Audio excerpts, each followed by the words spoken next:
With every breath I take all of my days, I will glorify your name. Parents, welcome to another episode of The Journey, a podcast intended to educate, equip, and entertain you as we talk about important issues facing our families. PCA is a Christ-centered, biblically based, and family-focused community of committed believers doing life together. We hope the information you hear on this podcast informs and inspires you to be a better parent. Welcome to The Journey. Hey parents, welcome back to The Journey. This is Dan Panetti. I'm down at the Discovery Center, which is part of ICR, Institute for Creation Research. Their incredible just facility that has so many incredible things that our parents want to know about. Before we dive in and I introduce you to our guests, though, I want to remind our parents that Easter is coming up pretty soon. Easter is a little bit quicker this year, March 31st, and there's some great resources that I want our parents to know about. There's going to be a fantastic Easter devotional that Prestonwood has developed, and I'm going to put that in the show notes. It's also going to be in, when you guys look at the Minute with Mike, there's a Panetti parent parcel that's a part of that. If you scroll all the way down on the Minute with Mike, and I try to include some great resources in there for you as a parent. And so there's usually things that are related to the show that we're talking about. But that Easter devotional is going to be in there for the next couple of weeks because it's a 5-week devotional, and we're 5 or 6, 7, 8 weeks out from Easter happening. So you guys want to get started on that with your families ASAP. But we're down here at the Discovery Institute talking to Dr. Tim Clarey. Tim, welcome to the podcast here with our parents. Appreciate you taking some time. No, it's a pleasure. I have a book that my dad gave me. It's called Studies in the Bible and Science. And this is Henry M. Morris, who's one of the founders of ICR. Way back in the day, I got to know Henry Morris III when you guys went out to California for a while and then came back to Dallas. And Henry Morris III was a good friend. But it's kind of interesting. Henry Morris, the originator of this, was into hydraulics. Right. And so the flood to him and the power of water and the catastrophic kind of layering of the strata and all the different things fascinated him. And so one of the things that he looked at, right, was just the fossils and how they're organized. And so it's kind of an area of expertise that you have as well, as looking at fossils and dinosaurs and kind of looking back at things and learning what we can learn from those things. One of the questions I wanted to ask is, Henry Morris passed away in 2006. If he were alive today, what do you think the big things that have happened in the recent years would he go, that's really interesting. Like that's a new, that I hadn't thought of or considered. Just kind of what's since 2006 until now, what are the big discoveries that you guys have come up with? Well, I think we've confirmed a little bit more that there was a rapid plate movement, which we call catastrophic plate tectonics. And he never really discussed it in the book. His original books, most of them were written before even the popular or the conventional plate tectonics came out. And then John Baumgartner in the late 90s and into the 2000s, right about the time just before he passed away, he was really showing that there's this evidence, mathematically in his computer models, that the plates moved really quickly during the flood year. And today they're moving very, very slow because they've used up all their original crust, and there's a long story to that. But that, people say, well, he never believed that. Well, his son did, John Morris did, and he bought into that. He realized that was probably the mechanism of the flood that really caused the flooding by pushing up the seafloor, making new seafloor real rapidly. During the flood year, it was hot and buoyant, and it pushed up the seafloor from the bottom. Yeah. And that actually caused the waves to go higher and higher and higher and go over the top. Well, interestingly enough, he did mention, because he said one of the things in this book is during the flood, right, it rained for I can't remember how many days. It said 150-something days that it rained. But he's like, that wouldn't have been enough water to flood the entire earth. And so the Bible speaks of water coming up from the ground, right, and down from the air. Right. So kind of an interesting thing, It's kind of a combination. I think a lot of it was from the ocean itself. There was obviously the fountains of the deep bursting and whatever rain that was contributed from that, maybe water shooting up and causing rain, maybe condensing in the clouds.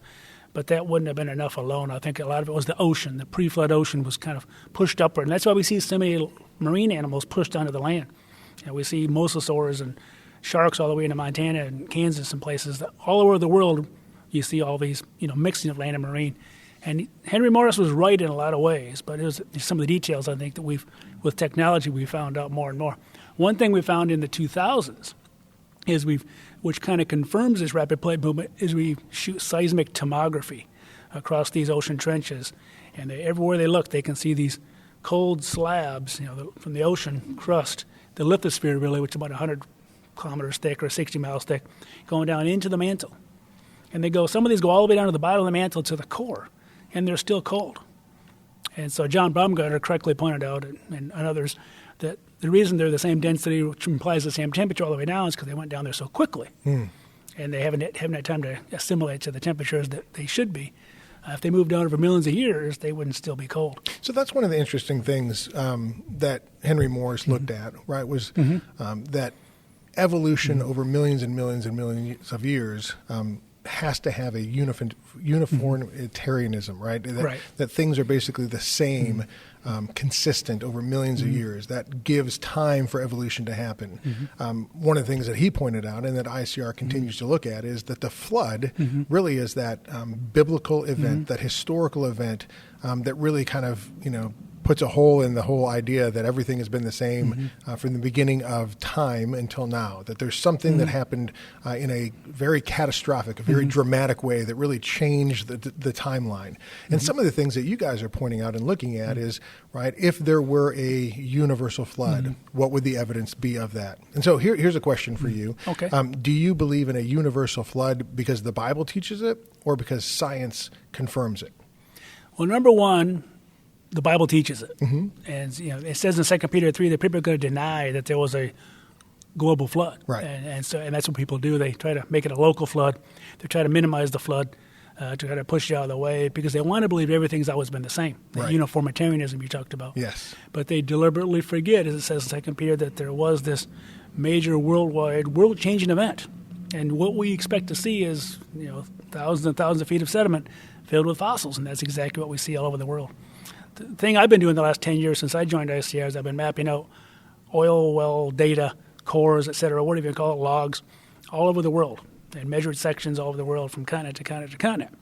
And I've done 6 continents now, just completed Australia, and we're seeing the same pattern on every continent of a gradual progressive flood. That's another thing Henry Morris never really knew until we started putting basically pencil to the paper, plotting up this data for the last 10 years.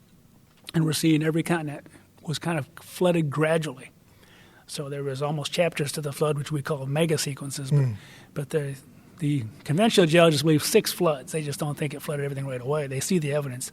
But they don't have the story quite right either. What the evidence shows is a progressive flood. And that's something I think Henry Morris would have been excited about, to see that, his idea of the flood, how it kind of plays out. And that makes sense if you go back to the idea of catastrophic plate tectonics. If you make a new seafloor and that's pushing the water up, you're going to see a progressive flooding of the land, and that's exactly what we see. Okay. And it isn't so much he thought maybe the hydraulics was sorting the fossils. It isn't so much that. It's really sorted almost by environment.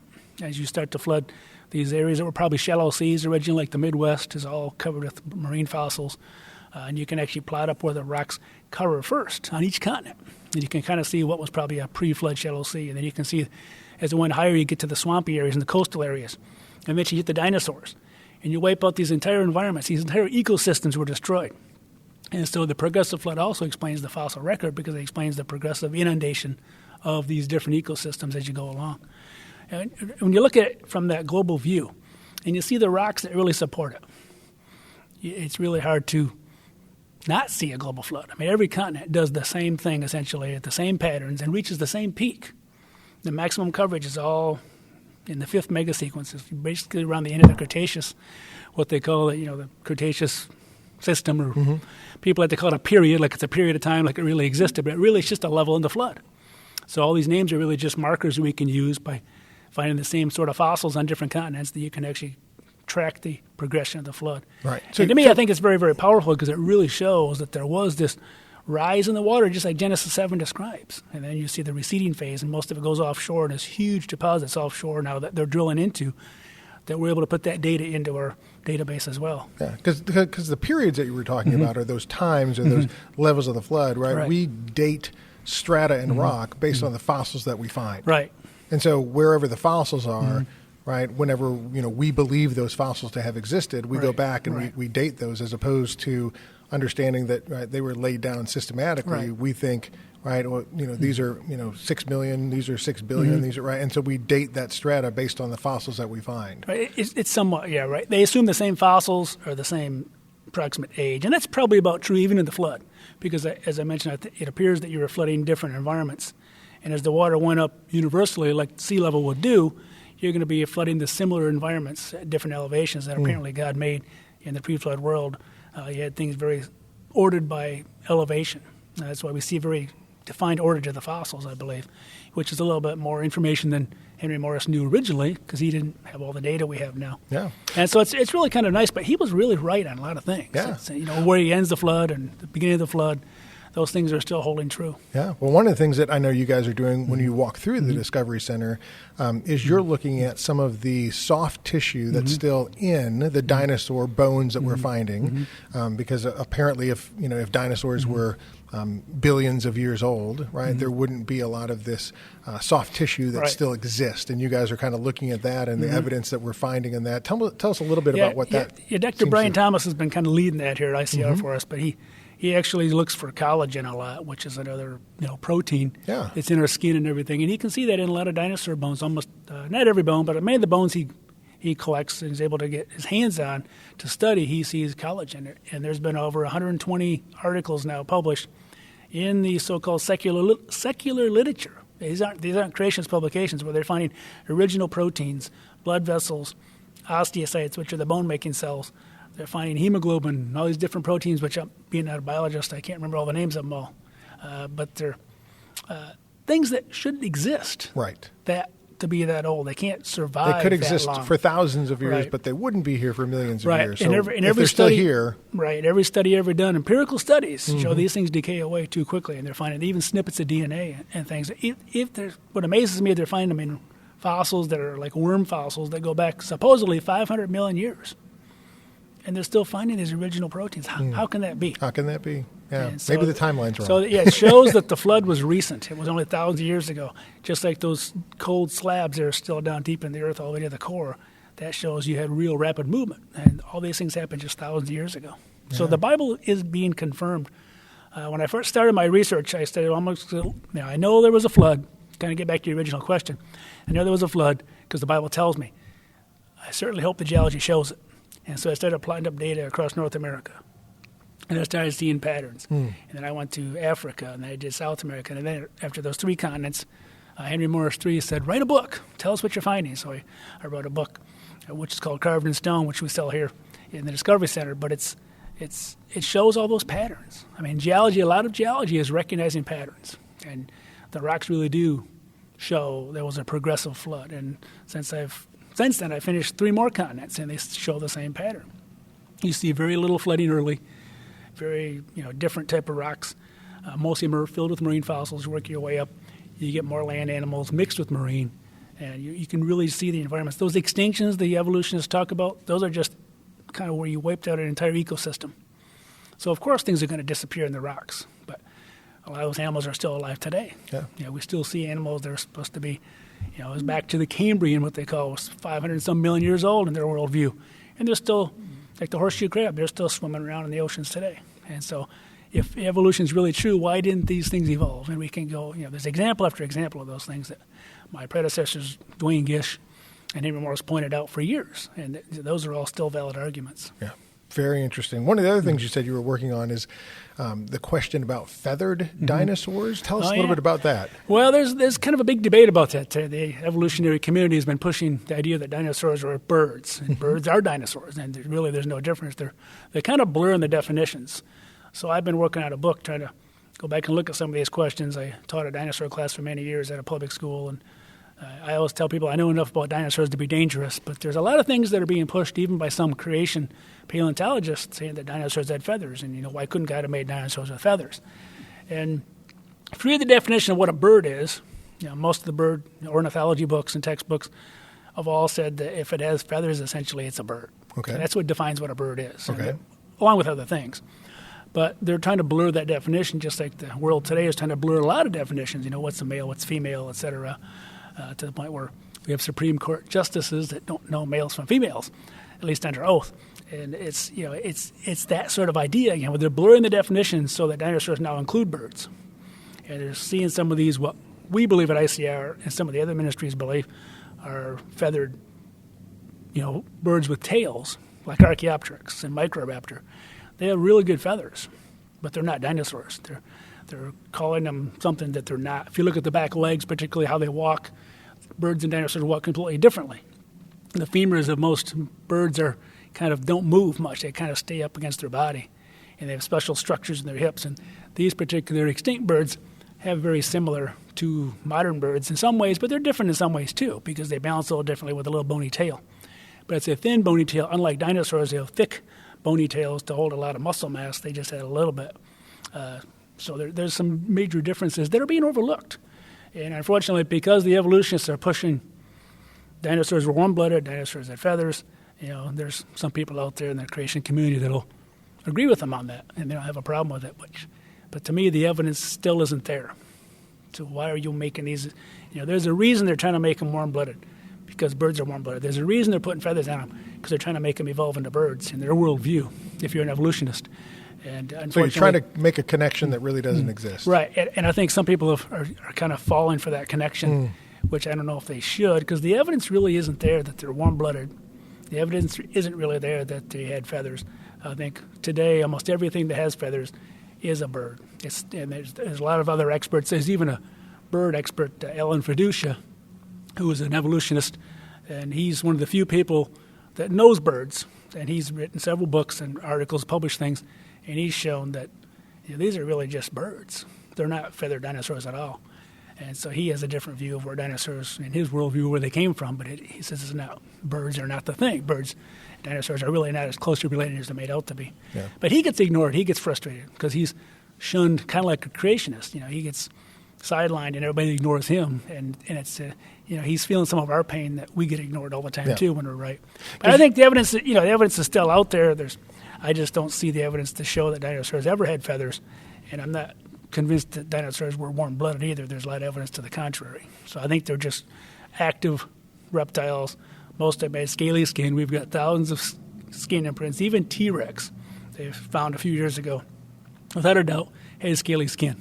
And T-Rex is supposed to have, you see a lot of pictures today on the internet and with feathers, but even the evolutionary scientists had to reluctantly admit that, well, T-Rex didn't have feathers, but all the other theropods did, all the other meat eaters did. But more and more, I think we're going to find that science is wrong in this situation. So, from a biblical perspective, right, the idea is that God created each according to its kind, right? So you want to keep animals in their strata, and evolution wants to kind of take one and evolve it into other things. Right. So if they can find a cross breed of something, right? And God could have made feathered dinosaurs, but I just don't see the evidence that in their fossils that that's the case, right? So it appears that he did make the birds on day 5 of creation week, and he made the dinosaurs which walked on land on day 6 with all the other beasts of the field, beasts of the earth. And so they would have been separate days. None would have evolved into the other. They're separate created kinds, as you mentioned. Yeah, very good. What would you say to a young student as they're getting ready to walk onto a college campus? Because you can grow up, go to a Christian school like PCA that teaches from a biblical perspective, right? That there is a young Earth perspective. They also mention that there's an old Earth perspective. We also teach the idea that there's an evolutionary perspective, just so our students understand that there's different ways of viewing these things. But I think, when you walk onto a college campus, you're not going to, especially a state school, right? A college. Well, even at Christian schools, we were talking about before. Even at Christian schools, guys like Baylor and TCU. We just talked to a guy last week, and he said he was a creationist going in, taking classes. In the very first biology class he took, they said, we're going to push all that stuff in the Bible out the door. Okay, so even young Earth, old Earth, if you're a creationist at all, is getting pushed out the door? Well, yeah, young Earth especially. Okay. And also that, if there was a God, that God used evolution to do what he did, but they don't even talk about that. They just teach pretty much what you get at any other public college around the country, which is unfortunate. Here you are at a Christian school, or what was a strict Christian school, I'm sure taught young Earth because the Bible teaches, but they've gone away from it because they think science has got it all figured out, that the Earth is billions of years old, the dinosaurs are millions of years old. But as we talked about earlier, there's evidence to show that they're not. And there's lots of issues with the age dating, and that's another whole podcast we could do. But that's all based on assumptions. We can't go back in time and see if they're right. I always used to say, get in your time machine, go back 66 million years, and there's nothing there. Yeah. God hadn't created the world yet. God's still there, but He wouldn't have the earth. And so it's kind of a false age dating where we think about all these millions and billions of years. But I think they jumped to millions even before they could date things. Back in the early 19th century, late 18th century, they were already jumping to millions because it's almost like monopoly money. Nobody can fathom a million years. You can imagine 1,000 or 10,000, maybe 100,000. But once you jump to a million, it's like all of a sudden it's just Right. It doesn't matter after that point. It's like play money. Yeah. And so they just say these things and they act like there was this period of time called the Cretaceous. There was this period of time that was the Cambrian. But those are just rock layers buried in the flood. Right. And just different fossils because of different environments Right. as they went along. Right. I don't know if I answered your question. Well, no, but we have to give them those dates Right. because eventually Right. it has to add up to Yeah. 60 billion. But- Right. So each one of them has to be so long, otherwise it doesn't make any sense. But when you go to college, and I've seen it happen on both ways, when you go, if you're a young Earth creationist, I don't know how much you're taught, there's a lot more evidence that you might have to take with you, like some of Henry Morris's books and some of the books that we put out Right. that shows recent evidence that you're not going to hear about anywhere else. Maybe in your Christian school you heard about it, but there's a whole lot more you might not have heard about. You need to take that with you, I think, to school because you're going to be bombarded with the old Earth view, and it's so tempting. I mean, all of us at ICR, every one of us that are science staff, we all got our PhDs at public schools. We all heard the evolution. We all heard the millions of years and the billions of years. And it's almost so easy just to slip into it and just to accept it. And I've had a student who was, a student I know, I think he's probably done now, but he was a young Earth creationist. He used to come to the conferences when he was in high school. Mm-hmm. He wrote books. And then he went off to college to become a geologist, and he's now old Earth. He just bought into the timeline. It's so convincing, so you got to really be prepared. Yeah. You got to talk to scientists. Some people email us once in a while. We get on, we try to help students as best we can who are going into these sciences where they're going to hear it so much. In biology, they're going to hear evolution, evolution, evolution from day one. You can do it. And, look, we've all done it, but it's a little difficult if you don't have some help. And so we recommend, keeping on your mailing list with ICR or, any of the other Christian ministries. Somehow you got to kind of keep reminding yourself that there's another story here they're not telling me. Right. There's a lot of information out there they're not telling me. Yeah. And that's why our book, Creation Basics and Beyond, is probably one of the best books that covers a little bit of everything. It's just a little $10 book, and you can get a Kindle version of it. It really does remind students, hopefully grounds them and reminds them that there really is another story here that I'm not being told at the school, and that's what you kind of need. And I also recommend kind of keeping a low profile. Don't raise questions and cause a lot of trouble. Yeah, don't be a lightning rod for just controversy kind if of you don't go need to be. Right, just go, Yeah. and that's evident, or that's advice Dwayne Gish told me when I was an undergrad, and he was one of the scientists who worked with Henry Morris a lot. He used to go back to Kalamazoo, where I'm from, Michigan area, when I was getting my degree at Western Michigan. He'd speak at his old church, which he used to work for Upjohn, which is now Pfizer, in that area. And so I'd hear him, and I got to talk to him about that. And he said, if you go to grad school especially, don't say anything. So I went off to get my master's, didn't say anything. And, my advisor knew I was a creationist, but he didn't seem to care. And but the rest of the people there pretty much didn't know. And then I worked for an oil company after that for about 9 years. And once I got to know some of the guys, I talked to them about things, those guys that knew I was a good geologist or whatever. Yep. We would talk a little bit about, young versus old Earth. But even back then, I didn't have as much information as I do now. And there's so much more information that's come out in the last 10 years since I've been here. The stars, the blue stars, all these things all show a young universe. The universe is not billions of years old. The Earth is not billions of years old. The fossils, those soft tissues they're finding in dinosaurs and all these other animals, that's all telling you that these things are young. The evidence is there. And the rocks that I look at as I plot it up around the world shows there really was a global flood because every continent does the same thing at the same time, reaches the same peak, almost every continent at the same time. I mean, how is it not global? Yeah. How is this not confirming what the Bible said all along? You almost have to be stubborn and obstinate not to believe it. Right. If you're confronted with this evidence. And so that's what we're here for, though. We're here to show people that God's word is true, and that you can believe your Bible because science confirms exactly what the Bible says. Yeah. Yeah, I mean, if you can believe it for salvation, you can believe it for science. Amen. So we're at the Discovery Center here, in Dallas. It's quiet today because Sundays and Mondays y'all are closed. So thanks for coming in on a day off when this place isn't filled with a bunch of people walking around. I would recommend to our parents though that you bring your students down to ICR's Discovery Center. You spend some time down here. You walk through. You've got a planetarium, which is amazing. I always think of Rebel Without a Cause when I think of the planetarium. I don't know if you're a big Rebel Without a Cause movie, buff. I've seen it once. They have a scene where James Dean's in it, and basically the guy goes through this evolutionary concept of space and time. Okay. And at the end of the movie, right, he tells the students that basically this all came from nothing. It's going to end in nothing. The Earth is going to be destroyed. You're going to go away, and there's nothing here. And then the individuals themselves live out. So that's the first scene in the movie. The individuals themselves live out that reality to the point where, right, and this is not, kind of ruining the movie. No, it's from the 1960s, right? If you never watched it, Right. plug your ears. But there's a student who ends up taking his own life because there's no meaning, there's no purpose, there's no existence, right? And I think that's what you get from evolution, right? You came from nothing, right? You're going to nothing. Somehow your life has meaning and significance in between, and the reality is it doesn't.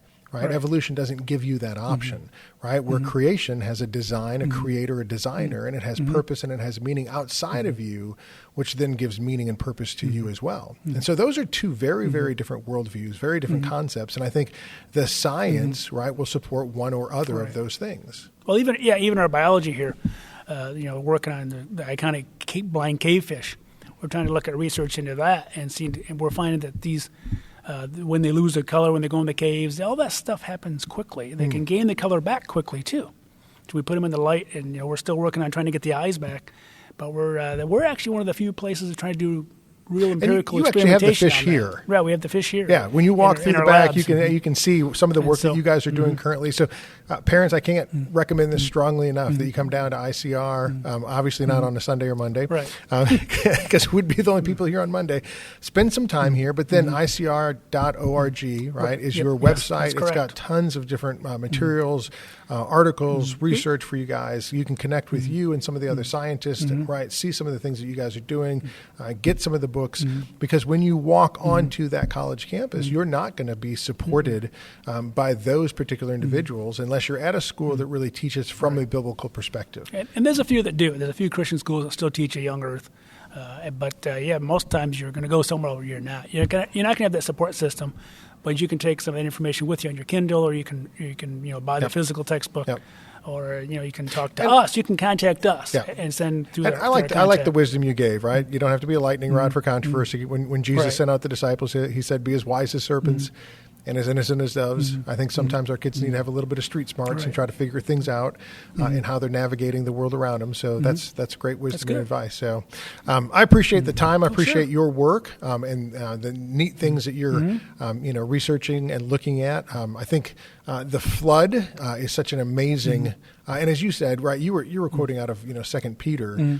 In terms of the reality of the flood, which is way back in Genesis, and so for Peter to use the flood as evidence that hey, not everything is the same. Do you remember that time when God intervened, brought in a flood? And you're like, wait a second, right? For Peter to reference the flood back in Genesis, I think it's a reminder to us to say, hey, we need to know about it. We need to know about the importance of the flood and what it means and what it did, and how dramatic of an event that is. And so I appreciate. Well, it kind of, in summary, people ask me all the time, where's the evidence for the flood? And I said, just look down.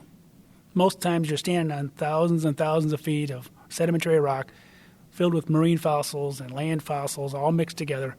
It's right there below our feet. Yeah. And so if you just look around. Layered quickly. Right, so that all these different animals get trapped into it. In fact, you were just talking about some of the recent neat discoveries of you've got some dinosaurs, some animals that are trapped, right? As they're wrestling together or whatever. So it was a very quick, kind of death and demise. But we have that the fossil record that God has allowed us to have, that we can look back and say, hey, how did this particular event happen? These things aren't here for millions and billions of years.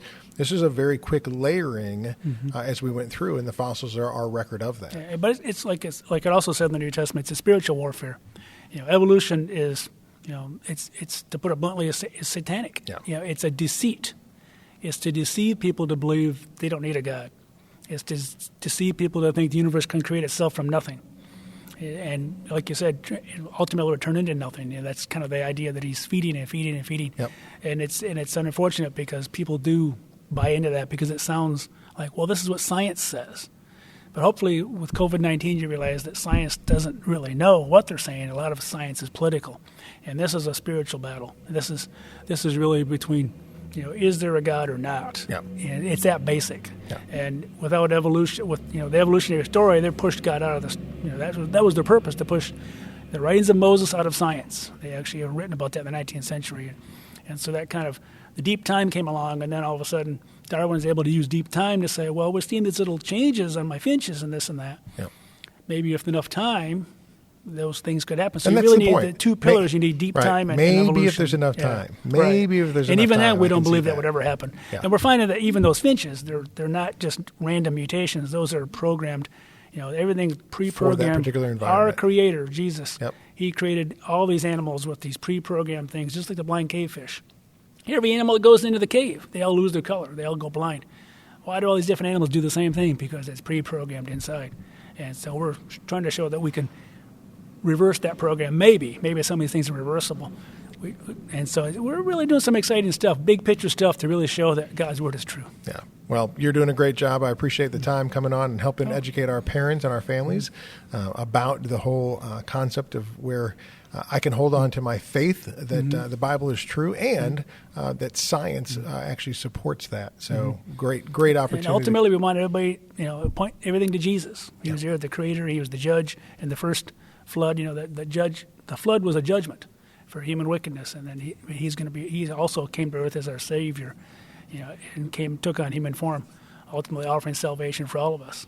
Yep. The original rainbow, right? No more judgment. correct. That'll be the judgment he puts on his son, and he did. So, Tim, thank you for your time. Thanks for your work at ICR. Oh, sure. Thank Appreciate you very the much. time. Thank you for coming out here. You bet.